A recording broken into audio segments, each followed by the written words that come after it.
And we are live. Welcome everybody back to the Deceive reality podcast. And we're here with the great magician, Shawn Farquhar. Shawn, how are you doing today? If I were any better, I'd be a twin. Thank you. How are you all? Well, great. Good. Can't beat a good Saturday night during lockdown when you can't leave your house anyway. Yeah. Very different Saturday nights now, right? It's just... Yeah. I was driving home last night from my little place, and the streets are barren, and you're like, this is so surreal. Yeah, definitely something new. But I'd probably be sitting home talking about magic anyway, because that's just the type of person I am. We're just lucky now that we're getting to talk to more professional people than we are. Definitely. So I guess we'll start where we usually start, which is, how did magic become such a big thing in your life, and how did you begin? Well, my stock line is my mom says when I was born, the doctor slapped me and I said, pick a card. The truth is, my father was a magician, my grandfather and my great-grandfather. My great-grandfather was from Scotland, moved to Canada. My grandfather was a carpenter, but did pocket magic, as they called it back then. And my dad was totally into magic and built props and things and started me with my little coin tricks. In the beginning, he was teaching my brother. I have an older brother, Scott, and I was just watching Scott learning. And it was all basic things, sleights, not tricks, but the sleights. And I didn't really understand what they were, but I practiced them. And then one day, Scott told my dad that he wasn't interested. He was about 6, I was 5. And I was totally caught up in it. I watched every time my dad did tricks. And my brother said he didn't want to do it. My dad said, that's really a shame. And I was like, I'll do it. Pick me. Me. And my dad was like, well, we'd have to start from scratch. Said, no, I think I'm better than Scott already. And showed him the stuff. He was like, oh, you are? I was like, yay. So by the time I was like 7 and 8, I was doing small little shows in the backyard. We curtained it off. By the time I was like 13, I had a television series. So, it's just been part of sleep and drink magic. I don't have any other hobbies. Anything that is a hobby, like woodworking or metal crafting or video editing, is all for my magic. It's the only reason I like it. Web design, you name it, I'll try anything, but it's for my magic. Yeah, it is all consuming. I even found when I was finishing school and my parents told me, you have to go to college, I was like, okay, this course is psychology. That could be helpful. But this one has web design and a bit of psychology in it. That's even better. I'll go with that one. Oh, that's excellent. Yeah, I remember in high school, the marketing courses. And I was arguing with my marketing teacher all the time because it was like, no, that doesn't work. I've already tried that. I said, I found this works better. I got into a heated debate with him one day. The school decided to open up a school store to sell T-shirts. And I was already selling T-shirts for, back of the room sales. And his T-shirt design was really poor. The school was called Spectrum, and the T-shirt was going to be black with orange lettering. And I was like, what's that got to do with Spectrum? Instead, I had a friend do a design across, and we used a rainbow by putting ink on the one side and silk screening across. It made a spectrum of colors. And I put a guerrilla marketing campaign together by putting flyers through the locker doors, telling them that I would be in this spot at this hour to sell, but only then because it was illegal. And I sold twice as many T-shirts as the school store did. Nice. I did really bad in marketing, though, because my grade for selling in the store was really low. It helps the balance, though, I'd say, in the end. It does. It's exactly though. I mean, no matter what like you said, like other hobbies or other interests, they all kind of circle back around to magic. It's the same in my. I don't know, Dave is the same. Like I do some film stuff and film production and some consultancy, but it always kind of loops back to magic. Yeah, I never thought I would ever get into it. I got a phone call one day. My home had just burned down. I was standing around with hands in bandages, thinking, what am I going to do? I've lost everything in my entire life. And the phone rang at my future mother-in-law's house. And it was a person who was a producer for 20th Century Fox, a movie called Fly 2. And the guy phoned and said, hey, I just saw you on the news. I'm sorry about your loss of the fire, blah, blah, blah, blah. I think you have a really cool attitude. I'm just curious, can you roll a 50-cent piece across your knuckles? And I was like, well, no, they're in bandages, but thanks for, no, I don't mean now. Like when you heal in like a few weeks, a month. And I'm like, what's this in regards to? He says, I'm producing a movie and we just love to have you on the set. And I was like, really? And the next thing I knew, I was just hanging out on the set.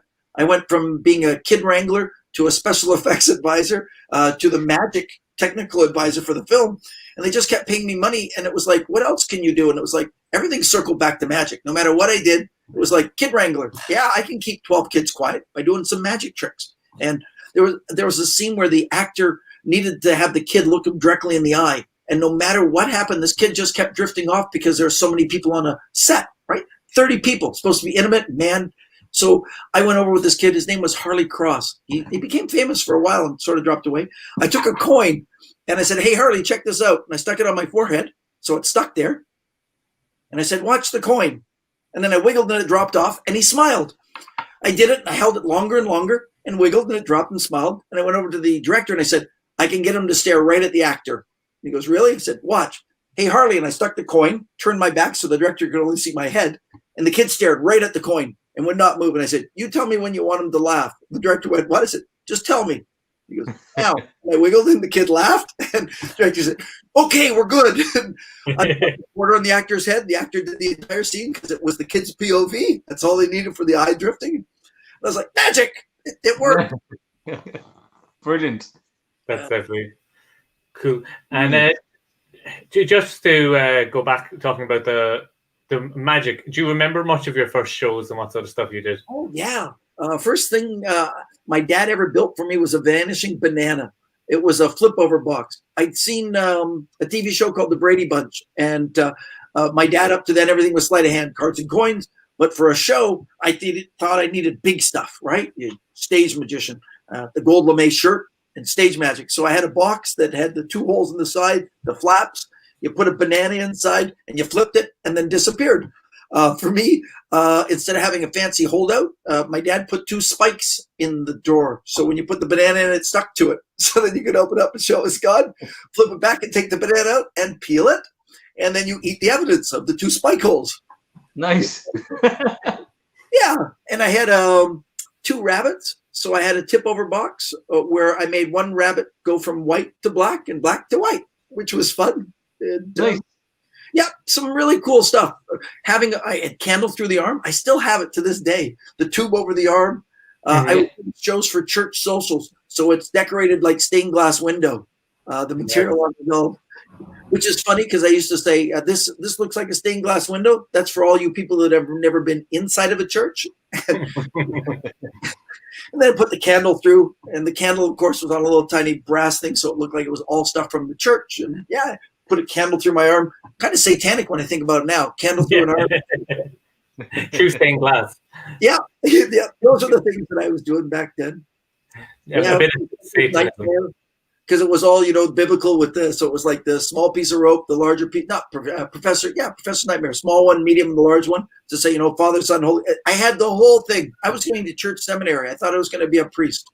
So, yeah, and then, of course, diverted completely. Like, no. You can imagine that at the communion time where you're doing 3-fly with. It didn't exist, but if it had, I'd have been doing it in a heartbeat. I did have crush up like the cracker, but did all that.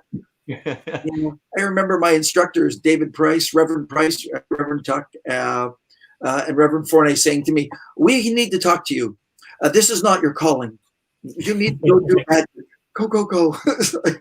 It was a little disruptive. You got kicked out of the church, basically, is what we learned from this. Yeah, I got kicked out of the seminary. No, I was asked to leave. I politely asked to leave. Years later, I did a comedy show in New Westminster, British Columbia, and I walked out on the stage in a big comedy club, and there was one priest sitting in the audience with a purple cassock, kind of stands out in a crowd. Yeah. And I looked down and I realized it was Reverend Price. And I was like, oh, God, I'm going to be this potty mouth guy on a comedy stage. Ooh, and I did the show completely clean. I changed everything. It was completely clean. And it was the best reaction I've ever had in a comedy club. And afterwards, Reverend Price came up and said, Shawn, it's really great to see you. I wasn't sure you recognized me. I said, oh, yeah, I recognize you right away. Had this long conversation. And he said, I really respected that you did a show without any, cussing or anything. I said, yeah, that was because of you. He's like, oh, he says, you didn't have to. He says, I'm ministering in a maximum security prison. And then he just dropped like 3 F-bombs in a row on me. He said, oh. I was like, okay. Brilliant. Yeah, definitely you don't want to have that in the comedy clubs. I've done a few comedy stuff as well. And it's even when my parents show up to it, I'd be like, oh, I need to cut that joke. That joke's gone. That's gone out of the show. My first week on Disney was so weird because even just slight little connotations, I used to put in little innuendos for adults that have a laugh in a different direction. And there I was on stage for Disney just going and edit and edit and edit. And I'm like, have I spoken in the last minute and edited? It's like, because one joke led into the next. Yeah, the double meaning jokes with that double entendre always is great. I mean, and it's always that delay, you know, when you can see the audience kind of, oh yeah, okay, I know what he did, you know, it's great. I love those moments. Absolutely love them. It reminds me as well of the songs that they put on the radio where they're full of curse words, but they play them on the radio with just blanks, and you're like, there's nothing of the song is left anymore. Why even play it?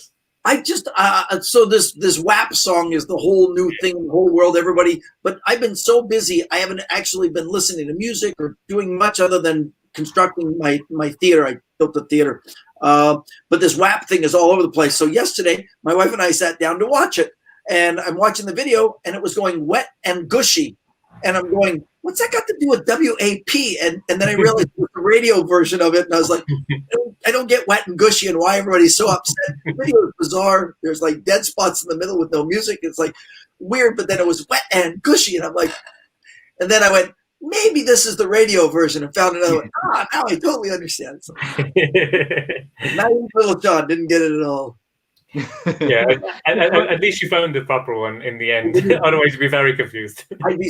Well, when that CeeLo Green one came out, that they re-edited as "Forget You," the very first time I heard that, I was with my 10-year-old daughter at a counter at Disney in Paris, checking into a hotel, and the television set to the right had it playing, but it wasn't playing the radio version because we were in Europe, which. In France, they just go, whatever, we'll just play it. And so it just kept screaming all this. And my 10-year-old daughter's going, why are they saying that, Dad? I'm like, I don't know. It's like,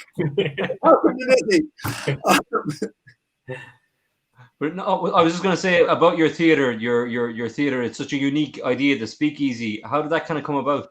So for years, I've had a thing called Cabaret of Wonders. I wanted to reconnect with my audiences. My audiences for the last decade and a half, the minimum audience has been about 1,250 and up to like 30,000. I've been doing arenas at 6,000 and 8,000 people. And you'll just lose that connection completely. When the front row is 30 feet away, it's just, you know. And so when I came home off the road, I built a little tiny, I rented from a person in the start, a little room above a Dairy Queen ice cream burger place that seated like 12 people. And I sold tickets for $5 because I just wanted the room to be full. And it was a place for me to be bad. It was a place to try new material. And I explained it to the audience. And my audience very seldom ever changed. It was the same people coming every week because they bought their tickets at the door that week for next week. So new people couldn't even get in the door.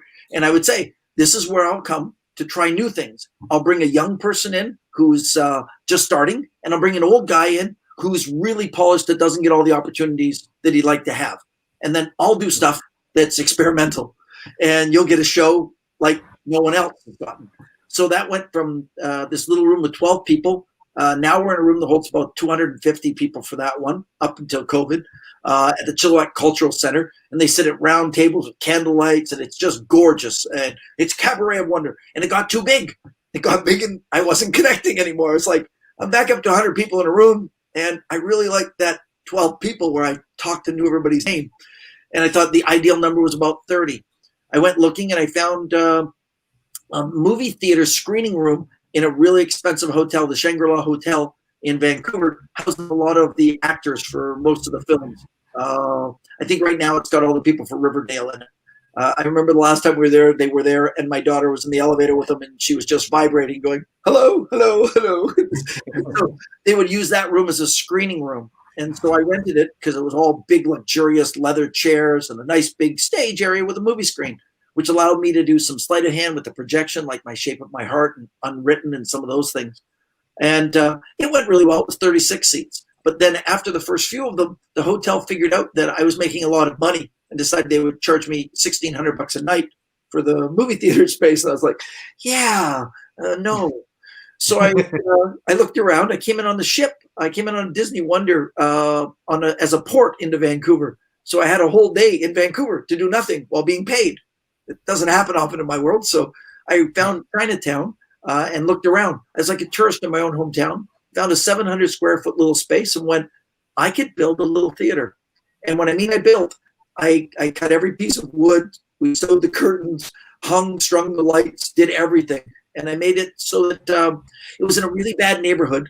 And if I put, it was on the edge of Gastown and Chinatown, there is like a 2-block radius of homeless and drug addicts. It's really sad, but they're right in that area because there's needle exchange, food kitchens, and shelters.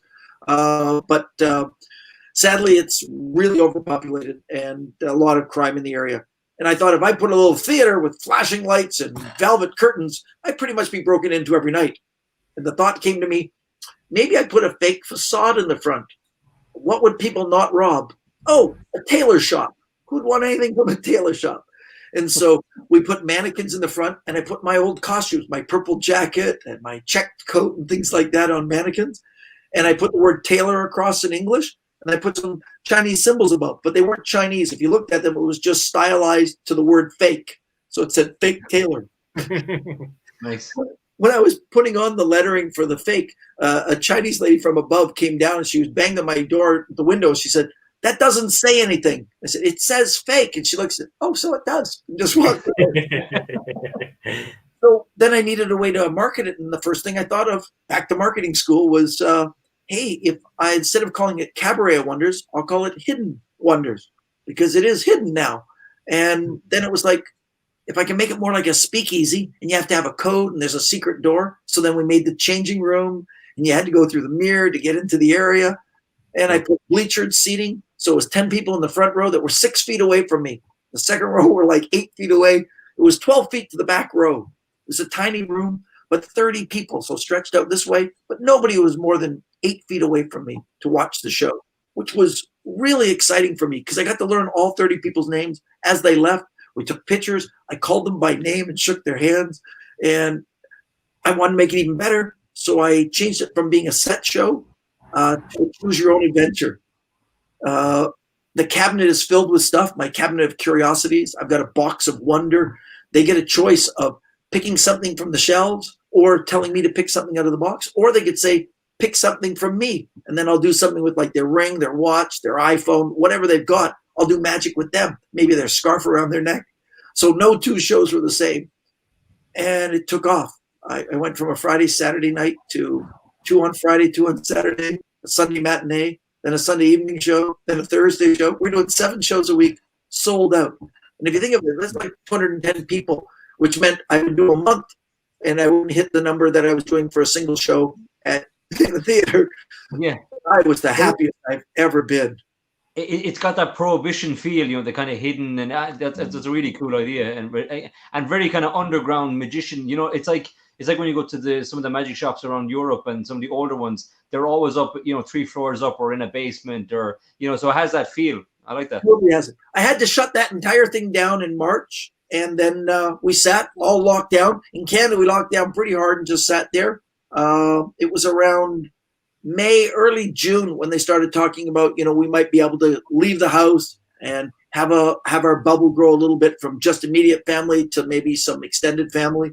And at that point, we lost the building completely in Chinatown.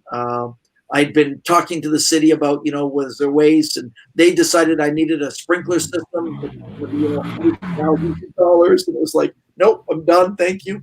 And Lori, in the last few days of June, my wife saw in Craigslist an ad for a building that was halfway between where we live and where the other place was. And it was an old 1898 building, rumored to have once been a speakeasy and a distillery. It even has a secret door that goes down under the building and down to the river where they would load the boats to take them. It had everything, just amazing. Had 11-foot ceilings that were gorgeous. 11-foot ceilings that were gorgeous. And I saw what I needed. And it was on a back street, not the main street, on a one-way street, everything about it. And I met with the landlord, and I told him what I was going to do. And he's a history buff. He owns I think 45 buildings, all historical buildings. He collects them like a hobby.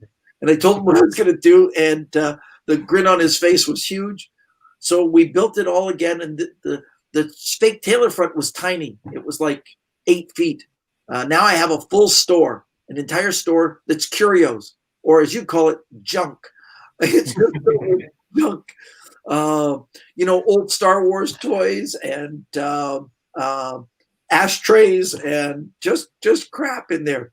But you have to. There's also doorknobs, and when you come in, my host meets you and decides what type of doorknob you should get, and then you go wandering through the store to find where the doorknob sticks.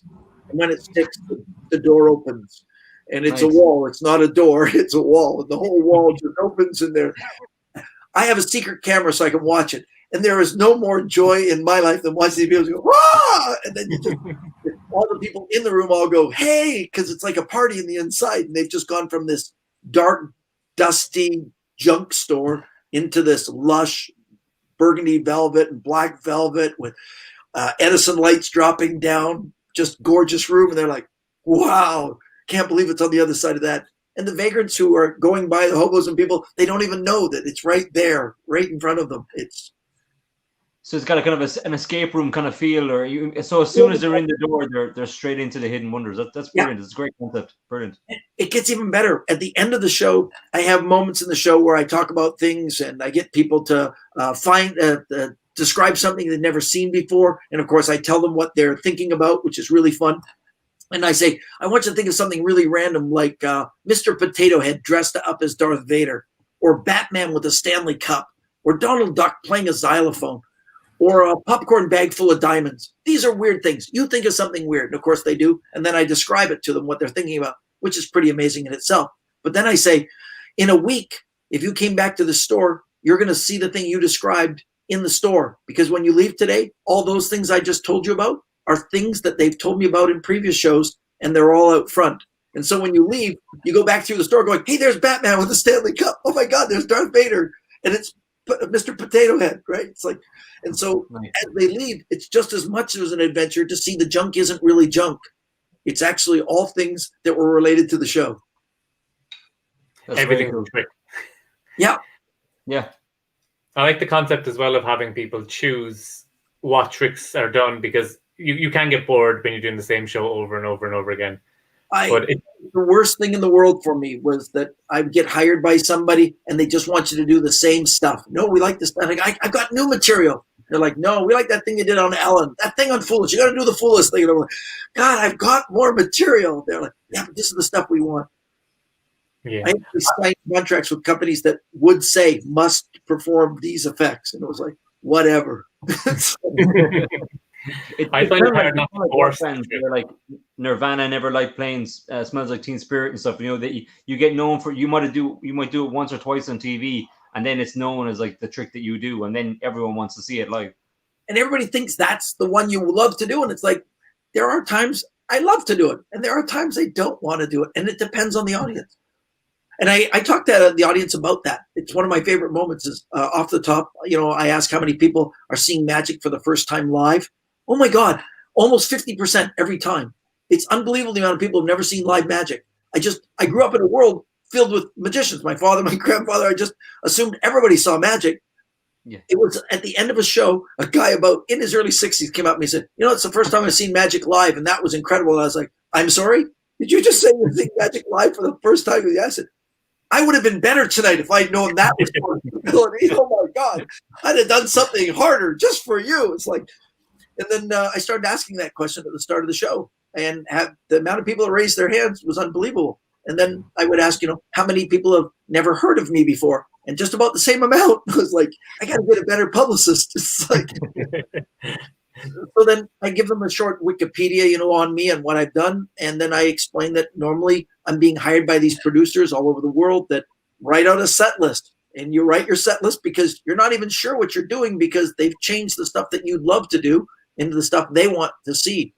I did one in Hawaii where they just picked out, it was supposed to be a 20-minute show, and they wanted a 12-minute show. And they picked out 3 things that made no sense together and were basically the same effect.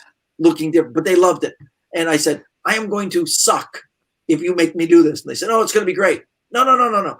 You hired me as a professional. I was getting $10,000 for the show. They paid over $5,000 for flying my crew and myself over there, and over $5,000 in production. So they were 20 grand into this thing to do 12, 14 minutes. And then they were going to blow off some fireworks and introduce Miss Hawaii, whatever. And I'm like, this is going to suck. I mean, it's 3 things in a row that all look, please let me do something different. And it was 2 nights. The first night was for all their Japanese clientele, and I sucked. And the next night they let me do what I wanted to, and I rocked the room. And it was like, all this great stuff. Please let me do some of it. So I explained that to them. And at the end of the show, my favorite moment towards the end of the show is I've had an envelope taped on the curtain for the whole evening, which I pull off. And I say, you're probably wondering what's in the envelope, tear it open. And I take out the set list. I say, I still write a set list, even though you guys are producing the show. I just write down what I think would be great for one. And of course, my set list is what we've done that evening. Nice. Which just fries people. It's that perfect, confabulation with a reason, as opposed to, look, I'm clever. It's no, this is what I would have done if I'd had the opportunity to produce the show. But tonight, you guys are the producers, and look what a good job you did. That's a really good idea for confabulation. And you mentioned earlier about being on Fool Us and stuff. And when you were going on to that, were you always going to do that trick, or were you contemplating doing something else? When I went on Fool Us, I wasn't actually going to go on Fool Us. I tried there like 7 times. They just kept contacting me. It was the first season was in England for ITV. And I had no interest in going on a show called Fool Us. It's just it's completely opposite of what I think magic is. Hence the word wonder, right? Yeah. I don't even like to say the word magic. I'm a wondersmith. It's like people are illusionist magicians. I am a wondersmith. I create wonder. So when one guy was smart, he said, well, our technical judge, Johnny Thompson, said you'd be, and I went, I'm sorry, did you say Johnny Thompson's involved? What am I going? I said, do I get the I said, excellent, I'm there. So I immediately thought the signed card and sealed deck was a good, solid card trick. I just won the World Championship of Card Magic. It made sense. And I just didn't realize I was going to be the first person on the first day on the stage. They were still putting together the stage, putting the walls together. I flew from Paris. I was doing a show in Paris. I flew over, literally filmed my trailer in the daytime, filmed the show in the evening time, and was back on a flight back to Paris to do the show the next day. And you can ask Andy Gladwin, because he was in the audience. There were about 750 people, and they were actually airing the trailers back then live. They edited them, and it was done live, so the audience saw them. And they played my trailer. I couldn't even see it because there was a crowd of like 40 people all watching the trailer backstage, and I'm trying to see the TV screen. And they said, please welcome Shawn Farquhar. And I turned to the door, and the doors didn't open. Whatever the motor was just didn't open. The crowd was all clapping, and they said, sorry, technically, cut.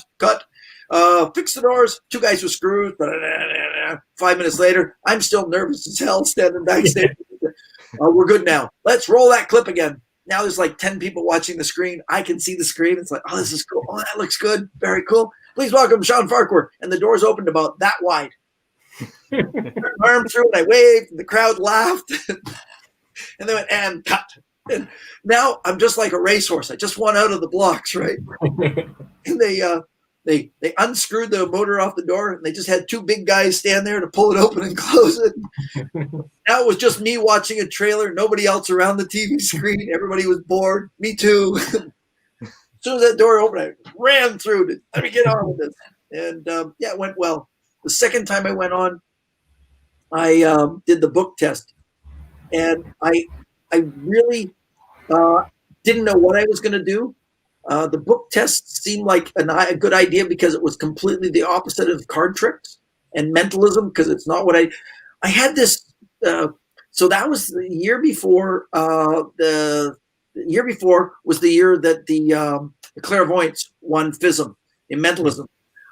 I have 5 FISM awards. It's the second most in history. I was tied with Magic Christian, and then they gave him an honorary FISM award to put him on the head. Christian and I talked about it. I said, we're tied. We are. And that year they said, next FISM, we're going to be giving Magic Christian an honorary award. I said, I'm happy for you because he deserves it. His work on Hofsner, amazing stuff. And we're good friends because I hugged him. I said, you're old and you're going to die before me. I'm going to get more. It was fun. So I thought I should go into mentalism at FISM because it's so out of my wheel box. And I'll do it comedy style mentalism. It'll be really hard for the judges to judge. And then they'll have to judge it as mentalism, but it'll be comedy. It'll be weird. And so it was one of the tricks that I created for it. And then I watched the clairvoyants win and went, well, I can actually publish that trick now and do whatever I want to because I'm not building an act. No reason to now. So when I did that one, it was literally a joke. I started with, it was at 4F. And at 4F convention, most exclusive gathering of magicians, we were honoring David Stone. And every year, I seemed to be put on the final evening show. And I ran out of good material years ago. And so I made a challenge to myself. I take $20. I go over to a Target department store in America, in where this place is, and I buy some stuff and I make a magic trick.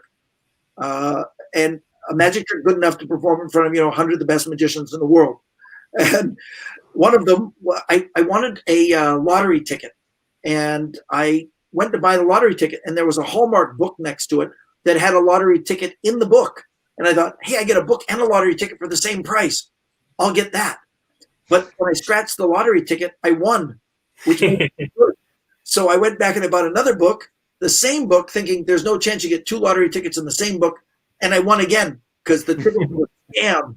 It was everybody went on the.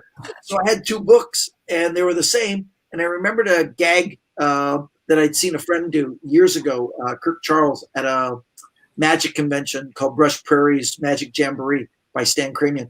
So I did the gag, and it's basically we stand back to back. I give him a book, and when we're back to back, I pull my book out and I read it, and I keep putting it away. And that's the end of the trick. Is just. Well, David Stone was blown away. He turned to the audience and said, that's the best book test I've ever seen. You should be reacting better to this.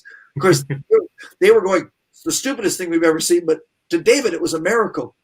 And nobody at 4F, to their credit, told him I had a book. Nobody. Months later, the Linking Ring magazine for the International Brotherhood of Magicians came out, and it was a picture of us back to back with my book open. And I got a phone call from David Stone going, you bastard. He was so angry. He said, nobody told me. And I thought if I could make that into a real magic trick. And so I did, so that my book ended up being blank. And yeah, that was really fun. And I went back for a 3rd time. I didn't fool them the 3rd time. I decided I would combine the book and the card trick together. I kind of think I did fool them, though. It was the last day of filming of the series. We were deep in the middle of pandemic. And the code they used was mythical creatures flying around. Why don't you flap on out of here? And they edited it all out. But I said, I'm sorry, you talked really fast. But you said mythical creatures. Were you referring to Pegasus? And Penn said, yes. I said, oh, well, then you're completely wrong. He went, what? I said, well, maybe I'm using the wrong term. I said, no, you're using the right term. It's Pegasus. But that's not what I did. Yeah. And you talked about, a pocket and, I can top it. And the way I said was like, I can top it. And he was like, yeah. Oh. And so I was like, not the pocket. I used to top it, not Pegasus. Everything was wrong. And he said, oh, but we understand. And I was like, no, not really like that. Allison said to me, so did they get it or not? I said, I'm not really sure anymore. I mean, I was very confused. And I said, but he did say one word at the end that kind of confused me. I had a little tiny flap for something. And at the end of his thing, he said, flap on out of here. And I thought maybe that's what he was referring to. But now that I've watched it a couple of times, I think he was referring to Pegasus and flapping on out of here like the wings. And if that's what he was, then they didn't get any of it. And, I just got off the stage. I think the first time when you fool Penn and you're doing the card trick with him and he's looking so close, you can tell like 10 or 15 seconds into it, he's already fooled. You can see that he just wants it to end now. You can just see it. It's such a good clip. The same with the book test, because you can see Teller. I love the moment when I say it's none of that and there's no memorization. You can see Teller's head just going. How is it? So when I went back, you win. You get to go back and go on the show again live. So I went back and I did the book test. alive again. But the method I use for Fool Us is different than the method that I use in regular shows, because I thought that maybe they might have heard of it, seen it, or even bought it. And so I came up with another method that honestly was a little inferior in my opinion, but it fooled them. So when I went back on the live show, I used the method I use all the time, which doesn't require some things. So I didn't have those things with me. And when I was doing the routine, Teller walked out onto the stage at the end and he looked right at me in front of his audience. He says, "That's not how you taught us." He said, "Go wait in the monkey room," which is their green room. I was like, okay. So I went right in the room and he came in after signing autographs. He says, "So that's a different method. Did you do that just to fool us?" I said, "Yeah." He said, "Well, congratulations." And I was like, yay. He's a really cool guy. And I was like a 5-year-old. I wanted to explain, here's how I really do it. And this, he said, "Oh, now that's even more brilliant." It was like, I really enjoyed with the card trick. I never told them. With the book trick, I explained it. Literally, I came off the stage.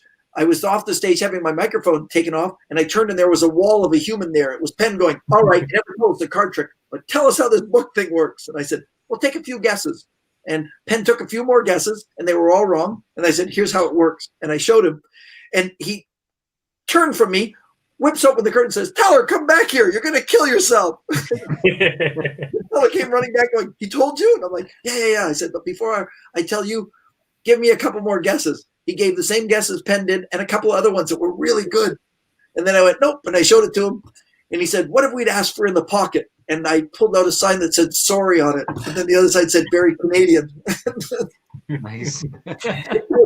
Penn said, "I am so glad we didn't go for the pocket. We would have looked stupid like with Matthew Beach." And I was like, yeah.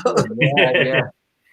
You need to have a notebook, and as they're taking guesses, write down methods so you can make them after and release them. I have. I have a really good memory. Some people refer to it eidetic. I don't forget anything. It's hard for me to forget. And so when people give the ideas, they just store and they log. Yeah, I took down all their ideas. In fact, I used some of their ideas were in the third one, which is why when Penn said it takes a really brave guy to come out and do 2 tricks you've already done before and use the same methods. And I was like, didn't use any of the same methods. It was all your ideas you gave me. But, you fooled yourself. Yeah. Yeah, you definitely could be the first magician to fool them with their own methods. It's probably the best because they like to overthink, which is what the problem with all magicians. We like to overthink things, and sometimes underthinking or doing something that would seem really obvious is a really good way to, freak them out. Yeah, I saw that on one of the magic forums on Britain's Got Talent. Diversity did a dance performance, and in it there was a podium and a flag went in front of it, and then the podium was gone when the flag dropped. And magicians were like fooled by it. And then if you watch it back, you can see the person just picked up the podium and walked off stage. And it fooled every magician watching it because we were all thinking trap door or it has to be. Yeah, we are our own worst enemy. We really are. Yeah. Because we love the secret, so we want it to be a good secret. So yeah. Sorry, they were stuck. I just got fooled. I enjoy being fooled. It's one of the greatest things. But I feel better than fooled is that moment of wonder where you just go, and then go, oh, and then you're like, oh, damn, that was fooling. And then my little analytical brain shuts off the show and goes in to figure it out. And then it's like, no, you're losing part of a show. It's just, yeah. We often talk about that. No, go on. About 2 years ago, I did a lecture in Dublin and in Belfast. And I had a night off in Belfast. I went and checked out some of the things where Game of Thrones were filmed, went to the Titanic thing. And then in the evening, we were all just walking around. And I opened up the local newspaper. It said things to do. And it had The Abandoned Room. Dynamo was playing in, begins with an A, the hotel in Belfast. It's right across from the King's Head pub. I'll think of it. So I bought a ticket, but the only tickets available were front row. So I got almost dead middle front row seat and sat myself down. I was like, this is going to be awesome. And how to get thrown out of a show. He started the show so cool. He was bent over on the desk and he was talking the last year, life has been shit. And he looked up and he kind of stopped and I could see him kind of focus on me for a second. And you could see him going, I know that guy. Where's he from? And then he went, oh. and then lowered his head again and started his script because he was only like 40 seconds into the show. And he was like, yeah, that was weird. Let's start again at the end of the show. As I was going to get up, the guy comes running out and says, hi, Shawn, right? And I'm like, yeah. He goes, right. Steve would really like to meet you, hang out, maybe go for some dinner. We got one question, though. Did that last trick fool you? And I'm like, no. He goes, awesome. Then because he used a person in the audience, he goes, then we can invite that guy to dinner, too. It's like, that's funny. But that was hard for, you know, Joe came back and he was thinking, if that last piece fooled Shawn, I don't want to invite the stooge so that, you know, he has that wonder, which I think is really genuinely cool. Yeah. No, I was just saying that that when you're coming up with an idea like that, obviously you must come up with like a lot of different ideas and then try to like break them down into categories to be like not just fooling like Penn and Teller, and you're not trying to fool anyone. You're trying to give them like a moment of wonder. Yeah, I use what I call the step principle. Stick to easy principle. I find the easiest method possible, which allows me more time for presentation. That doesn't mean I won't do the most complicated move there is. I will. If it's the easiest one, that's the one I'll do. If there's a simpler method, I will continue to distill it down, and then I'll go back, because sometimes I distill it down to where it loses the effect. And then it's like, no, you got to go backwards. I remember hearing Jim Steinmeier, probably the greatest creator of illusions in magic. I was at a lecture in San Francisco, and I asked him if he could go through the process of creating an illusion. And he talked about the creation of the origami. And it was really awesome. He said in his notebooks, here was where the ending was. And he said, and here's where I continued and how it got bad. And he said, and then I went back from bad, back in the book, back to where it was good. And I was like, oh, because I've done that with many where you go, oh, it's so much better. And then you go, no, it just lost everything just because you think the method's more clever. And finding that in between. And sometimes I do coin and bottle. And I have 4 different methods. I do vanishing bottle, and I've got 15 methods. And each have powerful moments in them, and each have weaknesses. And it just depends on the environment I'm in, which one I'm going to do. It's like, I don't know if you've seen this. The cap, it won't fit in there, right? I mean, like, very clean. It's really clean, right? I mean, that's really just straightforward. I think it's cool. I can do it bigger. Grab this and do it bigger. Okay. Isn't that crazy? That's mad. Yeah, but each one is different than the other. And each one I can show certain things and can't show certain things. And because I do multiple ones, if I put them on the internet, it's fun because people go, oh, maybe it's this. And then when they watch the next one, that one discounts the other one. They're like, okay, because they all think it's the same method. And it's like, no, I'm just switching things up. I like that in the ambitious card routine as well. It's like the ambitious card routine is literally magicians cancelling out the previous method as they go through the trick. The entire thing is about negating that last part so that by the end you just think, well, it's got to be a miracle, nothing else in between. Have you ever invented a trick? Because it's happened to me a couple of times where you invent this trick, you think it's great, and then you go show it to someone and they immediately know how it works, and it wasn't actually as fooling as you originally thought it was. Many times. Absolutely many times. It's easy to fool yourself because you'll want to look over certain things. But I have a very honest wife. and I grew up in a family of magicians, so my mother was the best. She's my human mirror. Even today, she's like 83. She still will tell you exactly what she can see and why you should practice more. I remember coming home from a show, a Magic Circle banquet in Canada, and I was the closing act, and I did a great job. And on the drive home, my mom said, "Why can't you be more funny like Michael in the show?" Thank you, Mom. She was right. You know, I added more humor, and it worked better. So yeah, my wife would be the first one to tell me, "No, I saw that," or "I saw that." And my mother, if she ever comes to your show, and you actually want an honest opinion, you can say, "What did you think of the show?" But don't ask her if all you want is, nice show, because she takes notes. And I watched a poor young magician at the end say, "Oh, Mrs. Farquhar, was so nice of you to come. Did you enjoy the show?" She said, "Oh, yes, it was very nice." I said, "Did you like my spot?" She goes, "Are you asking me sincerely?" Like that. And I was like, oh, it's going to be bad. Well, yes. And then I just watched her. She said, "You really need to work on your positioning of your feet. You look like a duck." It's just like, what? It's like, you asked, dude. I mean, you seriously asked. It's like, That's so good. And then she picked on the technical stuff, but he's a much better magician because of it. Definitely. Yeah, I think when your family members or your wife or your partner, they start kind of almost saying terminology back to you, but you never really told them, but they're like, "I saw you flash," or that double cut thing didn't look, and you're like, "How do you know this stuff? Because I never told you." Osmosis. They're just yeah. My daughter Hannah is 19, and it's funny because she was doing magic in the show, and she's just been surrounded and lived her entire life in theater. Now she's at university studying theater, and people they go say, "Hey, Hannah, check out this video of a magician," and she goes, "Oh, that's George." They're like, "What?"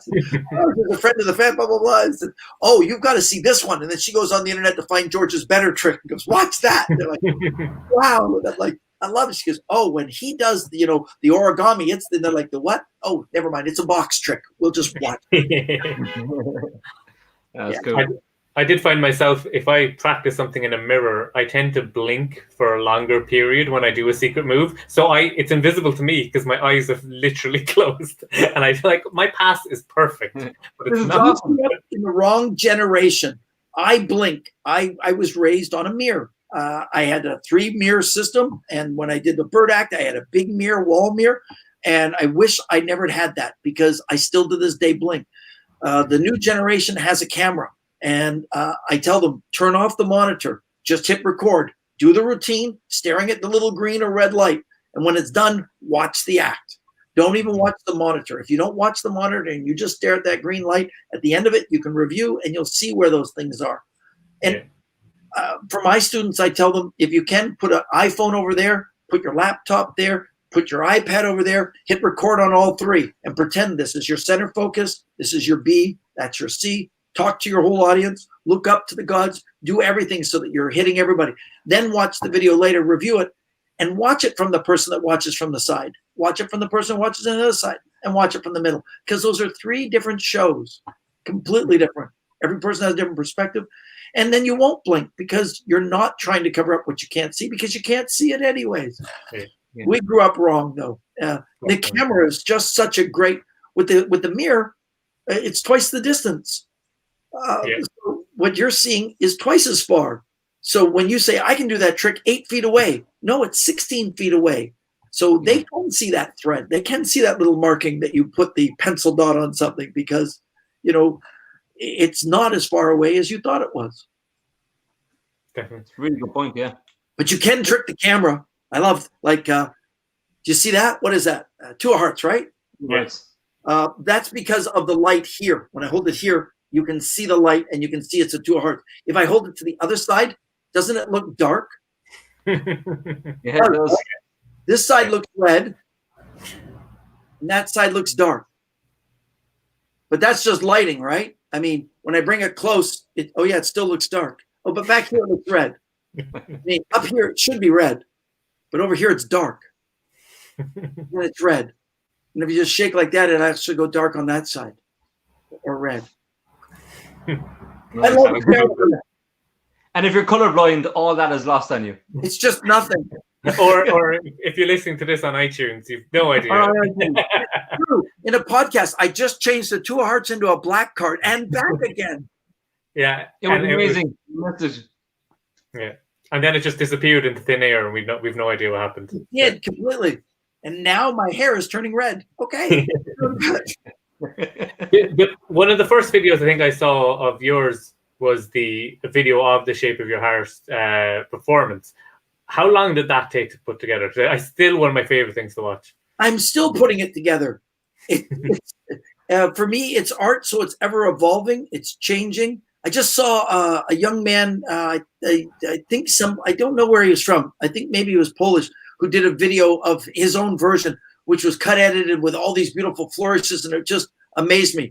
I used to do it as my rehearsal piece in my own dressing room. it was just for me, meditation. I put it in, it warmed my hands up, and it was my card thing. And I think it was on a Norwegian Dream.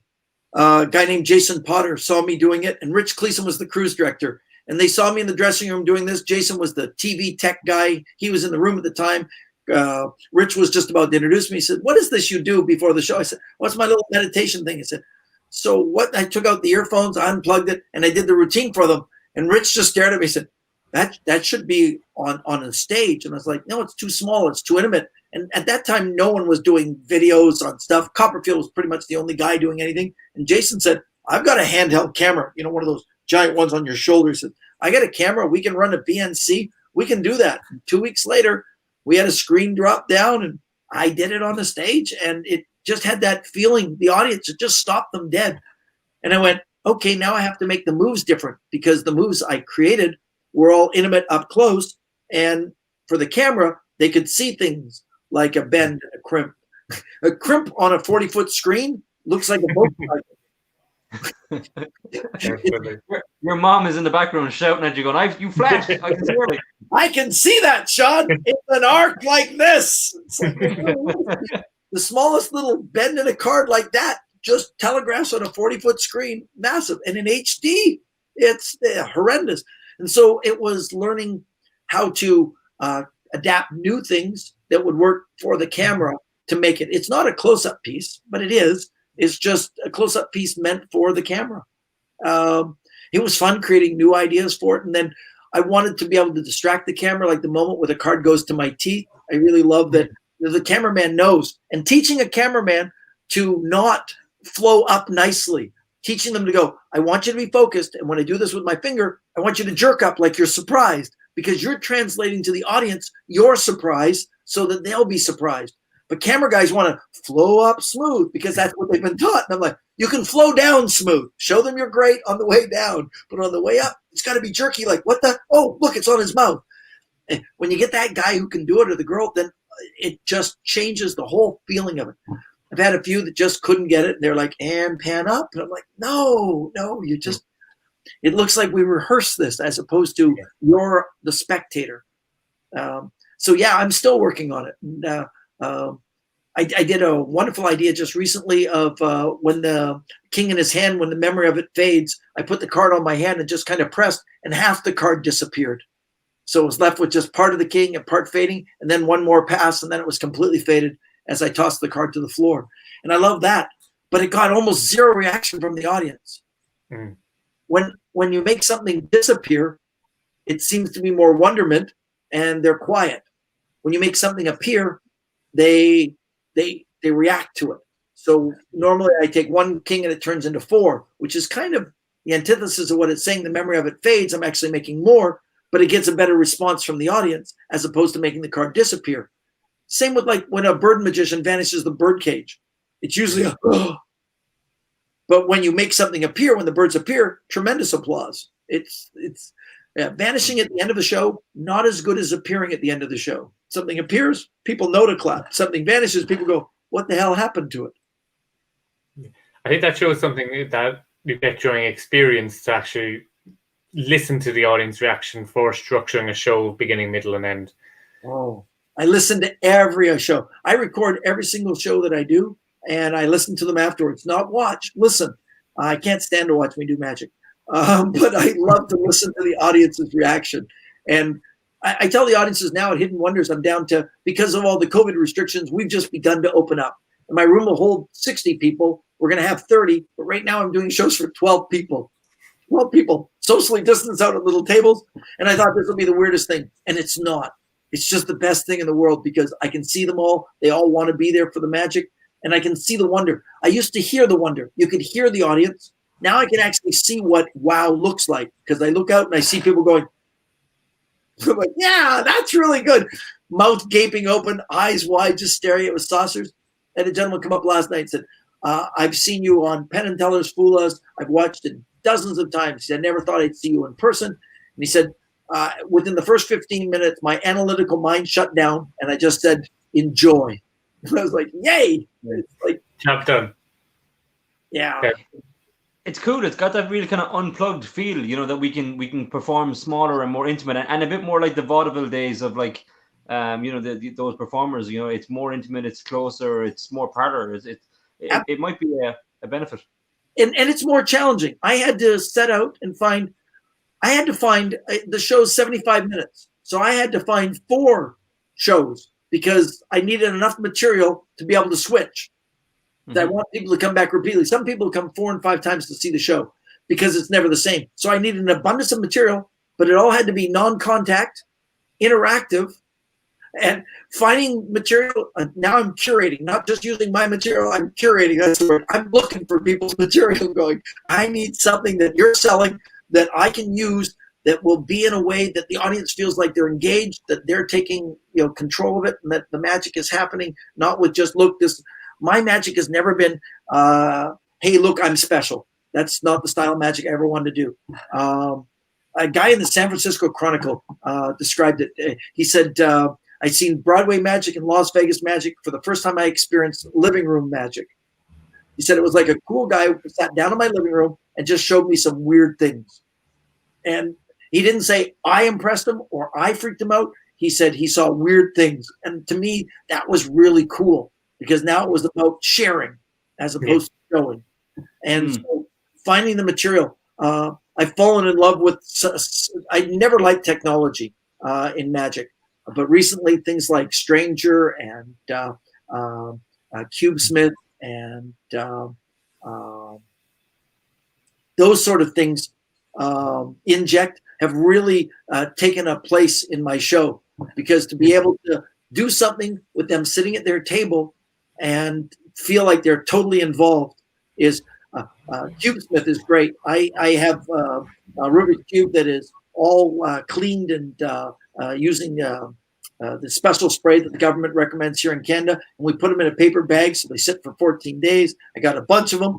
And then I hand them to them with a pair of tongs from a distance. They tear open the bag. They take out the cube. They mix up the cube as much as they want to. And when they're done, I direct the audience all to go to my website to check out, you know, this cube that's on my website, and it matches the cube that spectator has mixed that I haven't touched in 14 days.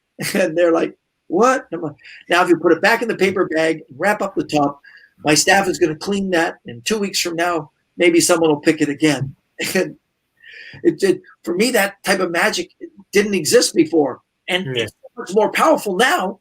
When they think about it, it's like, before it's like, you know, hey, here's a cube, come stand next to me, let's mix cube, blah, blah, blah. No, this takes it to a surreal place that they would never have imagined. It's kind of like with Zoom shows and doing stuff through calls and even things like this, you know, that you can perform something that way. I think even that in itself, people, you know, lay people that come to see you, even just to see that or to think that you can do it through their screen, that's like a magic moment in itself, that you can still do magic in my house, on my screen, you know, all that kind of thing. Totally unbelievable. I love it. For months, I did Zoom shows. I did so many Zoom shows.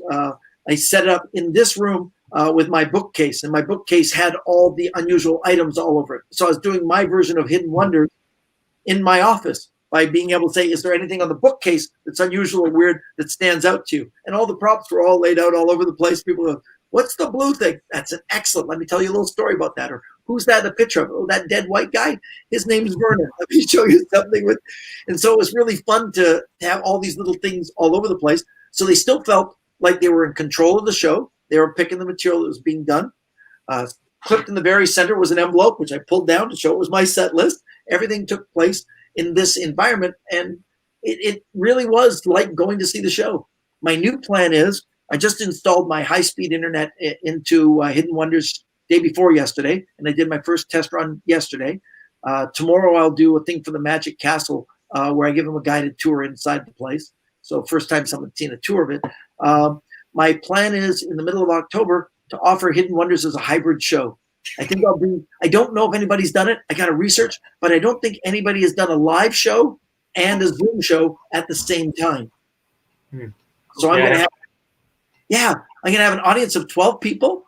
I'm going to have a big screen rolled in, which will have the 25 screens, because I only want one screen worth of people so that I can see everybody.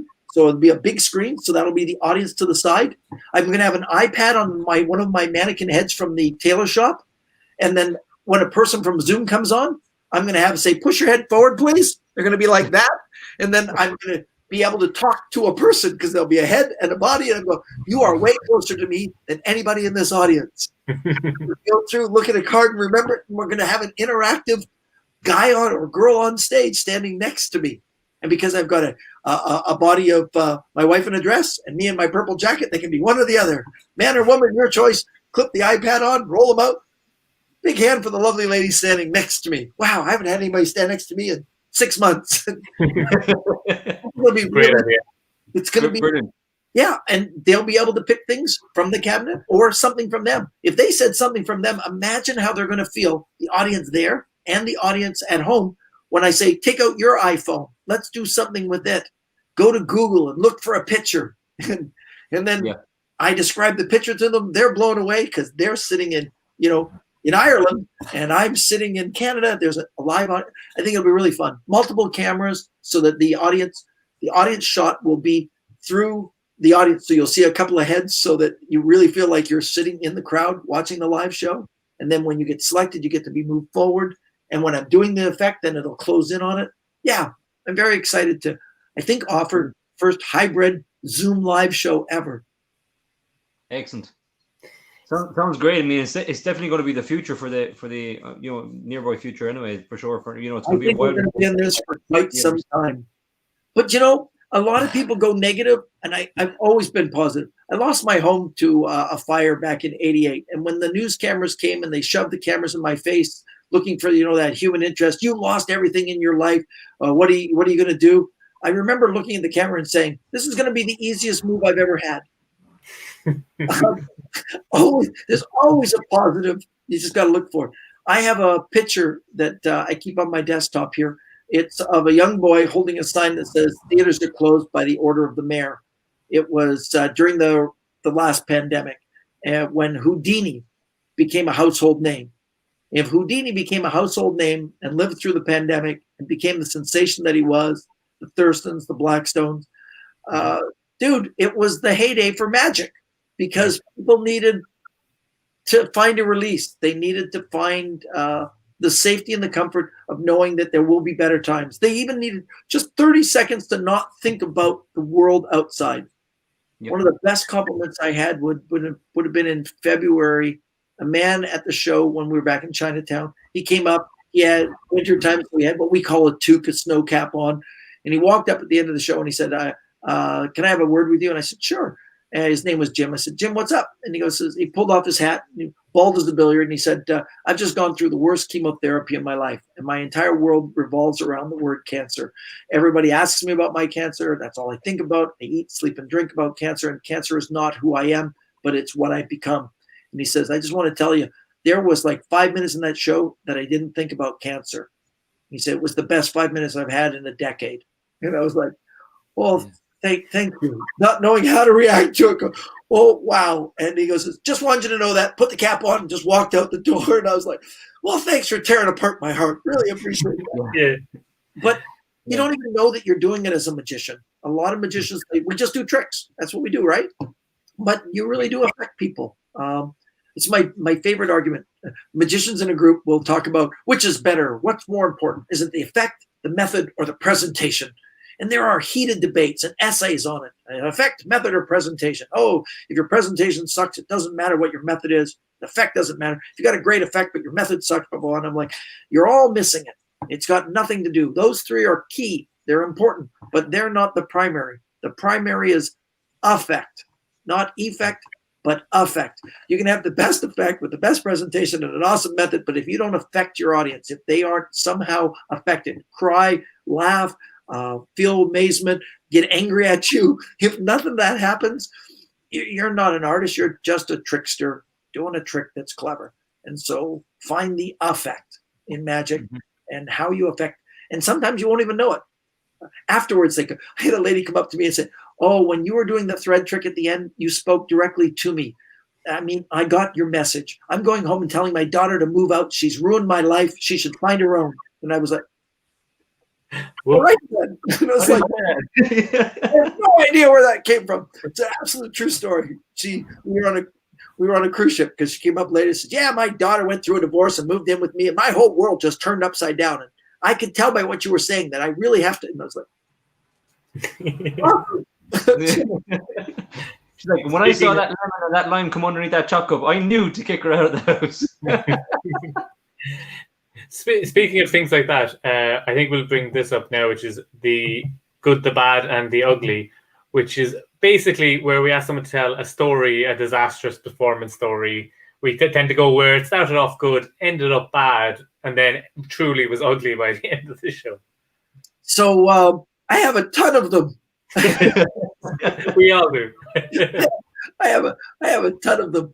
One that's kind of fun would be I was invited to do a television show, a Christmas special with huge celebrities like Donnie Marie Osmond, and I was very excited.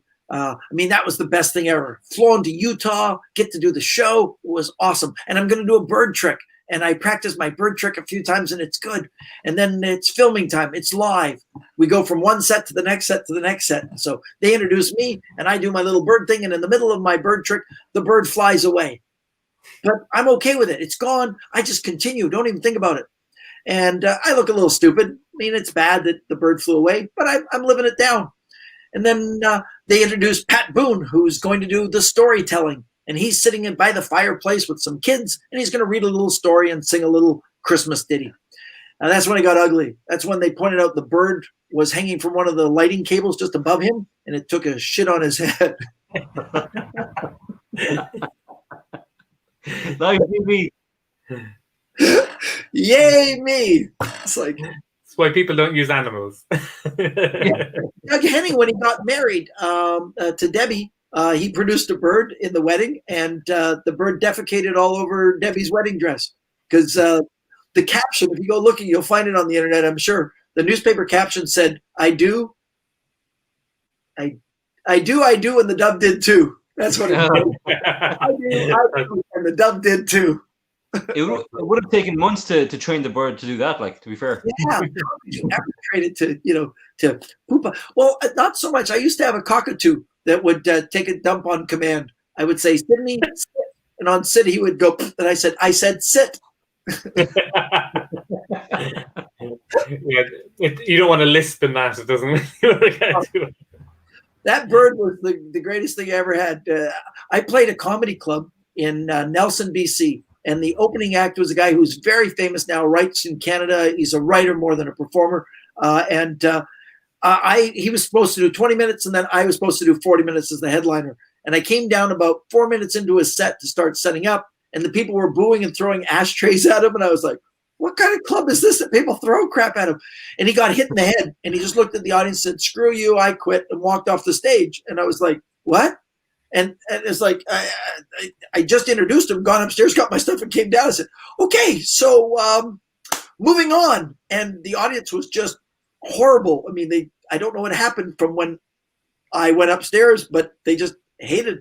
And I didn't know how to win the audience back. I stood there for a few minutes, and the bartender screams, we get the full hour or we don't pay you. And I'm thinking, oh, that's just classy. So my opening was, would you like to see something really spectacular? And they're still talking and yammering. I said, I'm going to make a bird appear. And I covered the hand over, and I just popped up the finger. Of course, they started screaming at me. And I cut past the entire bird act to the cockatoo appearing part just because I knew I needed something big. And I produced this big cockatoo, and I threw him. And he flew around the room in this big arc, and the place went like just pure gas. And he landed on my hand, and I turned and I said, Sydney, sit. And he took a dump on the guy in the front. I exploded laughing. And then the guy looked like he was getting up. So I leaned the cockatoo forward, the wings went out, and it went, just screaming. And the guy just backed right up. I said, sit down, or I'll have him rip your head off, and he'll crap down your throat. And the whole run, I was like, okay, I have your attention. That's the best heckler stopper ever. Well, to add to it, I picked the biggest guy in the room. The very next thing I did, I said, you, the big guy in the back, what's the biggest bill you got in your pocket? He said, I got like a 10. I said, you got bigger than that. You're a big guy. He said, I got 100. Come up here. And he came up. I took his 100 out of his hand, and I held it and I just set fire to it. And I let it burn. And I said, now go back to your seat. He goes, what? I said, go back to your seat. I'll tell you what, when the show is over, if I finish the show, I'll make your $100 bill appear. If for some reason I have to leave the show early because, I don't know, someone throws an ashtray at me or something, well, I can't make your $100 bill appear now, can I? And then I had a bouncer for the whole show. There was no secret. I set fire to his $100 bill. And I just pulled it out of my pocket and I gave it to him. Best good rate for security. Yeah, so that's kind of the opposite. It went from ugly to bad to good. Yeah. That works too. Reversal. We did one in one direction and one the other way. Really good. So we're just coming up now on an hour and 10 minutes. So I've been keeping an eye on, there's like a private chat where people can send in some messages. So I was looking to try and just keep them short. So I'll go with two that kind of came up a bit. So the first one is, do you have any advice for performing card tricks on stage? Because a few people are asking questions around that. Card tricks on stage. If you don't have technical abilities of like videos and cameras and big screens, try to do magic with the cards where you're holding them at chest level and facing towards them, as opposed to the normal position we like, which is the hand dropping down, or as I refer to it, children looking for their allowance. You want to go up here instead of down here, because the audience will have trouble focusing here. And if they do, they're looking at your crotch instead of your face. Copperfield, some of the best advice I've ever heard from him was find magic that's performed in front of your face so that they always remember who's performing the magic. It's not just a set of disconnected hands. So having the magic to happen in this area here, and whatever you choose to do, it's important that it actually happens here, so that when you're finding a card reversed, it's in this action and framed nicely. And so finding ways to keep it up is much better. Using the parlor size cards that Card Shark has put out. Wow, that's a game changer for me. Christian was really smart. He made the indexes a little bit larger so they're much more visible. Not jumbo cards. Max Maven gave me a great piece of advice. He said, jumbo cards, the problem with them is people are used to seeing the symbol. They can see the configuration of the card. So they know that's a 10 or a 6 because they can see just the configuration. It's not the index that they're looking at. So with Christian, he made the index a little bigger, but the configuration is still there. With the jumbo deck of cards, that configuration is shrunk and the index is made big. And so it's not easier for people to see. And so using the parlor size cards, I think, is a really nice touch. Definitely. That's great advice. And the other one is about FISM. Do you have any advice for putting together an act for FISM, or what's your views on that? My feelings are, don't build an act to compete with. I've never built a single act as a competition act. I've always built things for the real world, made them so that they were great for the real world, performed them a lot in the real world, and then put them into a magic competition. So many magic acts have the small thing going big, and with the giant thing for the big applause, the fake magician moment in the middle, and they're contest acts, and they can't work them anywhere. The goal of doing the contest is not to win the contest. Never has been for me. Michael Amar said that, and I followed him ever since. My goal is to create. I'm a procrastinator. I am always moving. I've got a dozen projects on the go, and I never seem to finish anything unless I put a deadline to it, because I'm a perfectionist. I've got projects sitting on my baker shelf here that have been 15, 16 years in the work because I didn't have a deadline. And until I put a deadline, they will never. Same thing when I opened Hidden Wonders. I said, opening day is August 28th. I rented the place on July 1st, and it was like, oh my God, I have a month and 28 days and it has to open. Putting a deadline. And so FISM is a perfect deadline. It sets a time for you to be ready a year in advance to do the continental qualifications. And then after you get into that, now you've got another year to improve on it to make it ready for the World Championships. Do stuff that means something to you, and do it as a way of creating a magic show that you can sell afterwards. Sadly, a lot of FISM acts, they win FISM and then you don't hear from them. And the reason is they built an act for FISM, they won a contest, and it's not bookable anywhere. I work. I've never stopped working because the stuff that I did at FISM is the stuff I do. And so it can work and I can sell it and people will buy it because they want to see it. And so, yeah, don't build something for FISM, build something for your real world. I have a channel, it's a website called Magician U. like a university for magicians, magicianu.com. And it's just a place where I put advice. I'm starting it as video now. Right now, it's all essays that I wrote, and it's on stuff like this. And I've gotten so many people writing me saying, I built a career as a restaurant magician off of your advice in one column. And I'm like, what? Yeah, I'm supporting 2 kids. I've got 4 restaurants. And I'm like, that makes me so happy. It's got everything on how to be a cruise magician, how to do restaurants, how to get over nerves, how to practice with cards. And it's not just me. I asked other people to give their advice on things too. And I talk to them because I think it's important to share that stuff. But FISM, definitely build something that's for you. Make sure it fits the category that you want to be in, and do it as a goal, not as an end. It's just another stone. It's an amazing stepping stone. I never dreamed of winning. I just wanted to be good and see where I stood in the world of magic. I think the deadline thing is great advice, because I found even when I was putting on my first public show, I think I worked on it for 5 years because I never actually booked a venue. And then I finally booked a venue and wrote a completely new show. And that's my new tactic. I always book a venue and then come up with a show, because otherwise I'll never be happy. It's amazing. For the first time in my life, I'm in a venue as opposed to, having to travel, and being able to create magic just for there, and being able to change the script and add stuff and take stuff away that is pertinent to the area. Just lighting. I've been spending the last 3 days putting in DMX lighting and reprogramming the board, putting different scenes, and going, I can actually do whatever I want to into the space, but it's all deadline based because, for me, I have to have it ready for the next Friday. When the shows come out, Friday, Saturday, Sunday, I got to be ready to do it. And then I can experiment and work with new stuff. And hey, here's a new trick. Can I put that in? Well, I won't have it this week, but in 3 weeks, I'll guarantee that I'm going to put it in the show. And I make a marking on my calendar, and that gives me another deadline. Especially if they're public deadlines. That's the best thing about the contest. You'll see whenever I'm going to do something, I'll publish it on Facebook long before. It's my social commitment. I use Facebook as my social commitment. I'm going to do this. And then people go, what? I'm like, yep, that's what I'm doing. And oh my God, I have to not sleep now to get them in time. We were the same with the podcast when we started this. It was myself and Dave, and we were just chatting. We were like, it'll just be us talking. Nobody will want to talk to us. It'll never happen. Yeah. And then we just started reaching out to people, and we got Michael Lamar, and then since then it's just been crazy, and a really big list of people to come. So it's cool. Michael Lamar is just a wealth of information. I have the honor of. Do you know this stuff? Yeah. Yeah, this Michael Lamar Magic Wax. That's my company. My wife and I are the only 2 people that know the formula of this. Michael Lamar doesn't know the formula. By the way, he met a man named Palmer Tilden, and Palmer Tilden was a chemist. And Palmer had a company called Palmer Magic, and he had the rights to Paul Harris's screwed deck and the telekinetic timber and all sorts of cool stuff.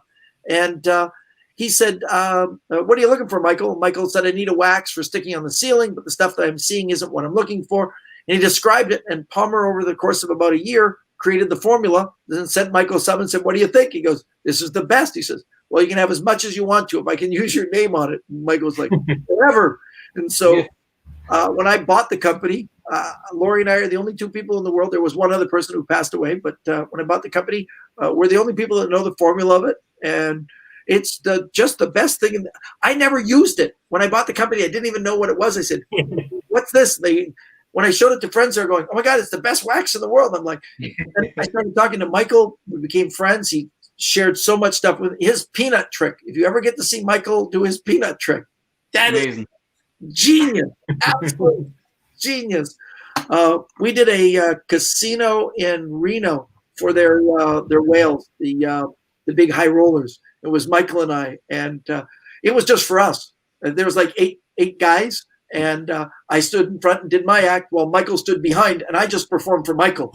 That's what I was doing. And then Michael ran around. I ran around the other side. Whoa! At the time, showing each other, here's our new stuff. It was like, yeah. He has an audio tape on marketing. I think it's now a digital download. And it has some of the, if you're wanting to market, get Michael Lamar's audio tape. Negotiating Higher Prices is what it's called.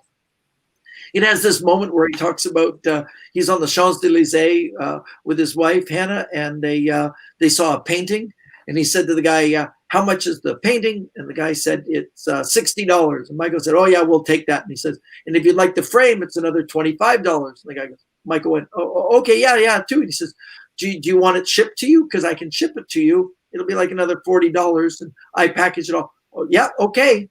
And Michael stood there and said, wow, that was impressive. I didn't even realize, I was just bumped up level by level. And while they were sitting talking about it, having their little coffee, they watched another person come over and say, that's a beautiful painting. How much is it? The guy said, it's $60. The guy goes, oh, that's pretty expensive. He says, oh, yeah, but it comes with a frame. Michael was like, what? The guy said, oh, well, I'll throw in free shipping. And I was like, this is awesome. The best way to do it. Really was. Yeah. So good. I guarantee you, though, the formula for the wax, there's some level of cockatoo shit in there. I'm pretty sure, just based off all the stories. There's definitely some birds. The birds, definitely. Yeah, definitely. Yeah, that's what gives it the yell. Oh, Stephen Bargatze, the current president of the International Brotherhood of Magicians, gave me the greatest note ever. He's been using this forever, but he doesn't use it as a card on ceiling. Bill and lemon. To cover up where you put the bill in, just take a little dollop of this and put it in. It looks just like the lemon rind. It's absolutely perfect. It's such a good tip. Coolest tip ever. I'm like, really? He says, yeah, I just scoop a little bit, rub it, seals it perfectly. It doesn't rot. It keeps everything. The lemon can stay a very long time because it's hermetically sealed. I'm like, to me, that's just genius. So clever. Amazing. So absolutely. Good. And I think on that great bit of advice, we've just gone over the hour and 20 minutes. I'd like to thank everyone for watching. And big thanks to Shawn Farquhar for giving us his time. We really appreciate it. Thank you so much. Well, thanks for asking. No problem. And you're welcome back anytime. Definitely. We'd be happy to have you. And any Saturday when we're all just stuck inside, we'll arrange something. Thank you so much, and we'll be back in a week again. So see you all then, and goodbye.